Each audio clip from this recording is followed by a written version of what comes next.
তো এখানে দেখতে পাচ্ছ তোমরা মাছ। আজকে আমি মাছ রান্না দেখাবো।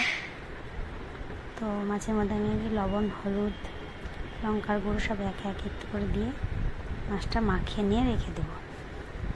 দেখো হলুদ গুঁড়ো আমি দিয়ে দিয়েছি, লঙ্কার গুঁড়ো,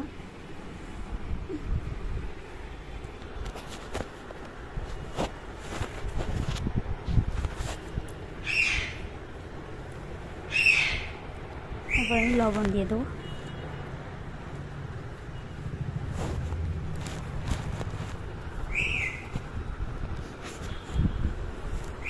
মাছগুলো এবার হাতে করে ভালো করে মাখিয়ে নিয়ে 10 মিনিট রেখে দেবো।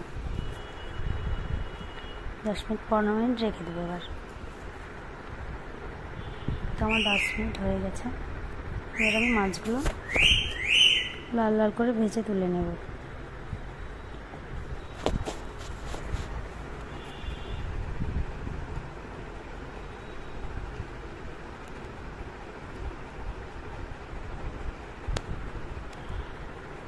তেল আমার গরম হয়ে গেছে, এবার আমি মাছগুলো সব ছেড়ে দেব।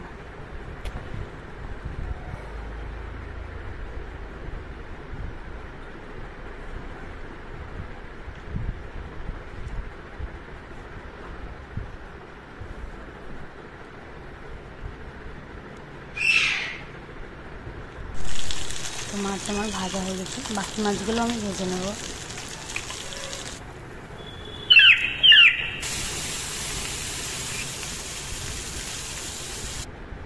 তো মাছ ভাজা আমার কমপ্লিট। এবার আমি একটু মশলা তৈরি করে নেব।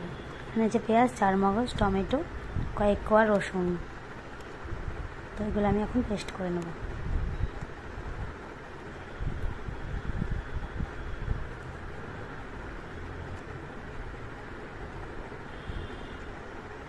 তো পেস্ট করা আমার হয়ে গেছে। কড়াইয়ে আমি জিরে ফোড়ন দেব। এবার আমি মশলার পেস্টটা কড়াইয়ে ঢেলে দেবো। এখন আমি আর অন্য কোনো শুকনো মশলা দেব না, গুঁড়ো মশলা। আগে এটাকে কিছুটা কষিয়ে নিই। তো আমার কষানো হয়ে এসেছে।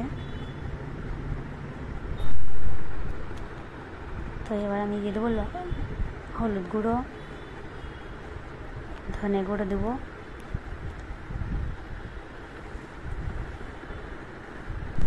জিরে গুঁড়ো দিয়ে দেবো, আর দেবো লঙ্কার গুঁড়ো। এবার আমি মশলাটা আর একটু কষিয়ে নেব। লবণ,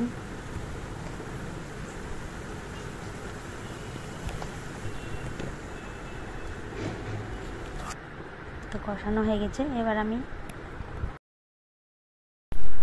একটু গরম জল করে মশলার মধ্যে ঢেলে দেবো।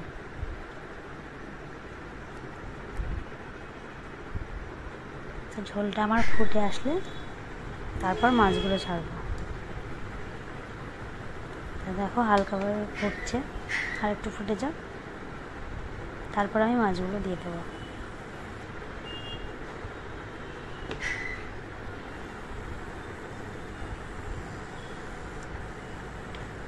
তো দেখো মাছগুলো আমি দিয়ে দিয়েছি। এবার আমি কিছুক্ষণ ফুটিয়ে ঝোলটা একটু কমিয়ে নেব। এতটা আমি ঝোল করবো না, এটা মাখা মাখা হবে, পাতলা ঝোল হবে না, একদম মাখা মাখা হবে। তো দেখো কমে গেছে ঝোল। এবার আমি নামিয়ে নেব। তো নামানো হয়ে গেছে আমার।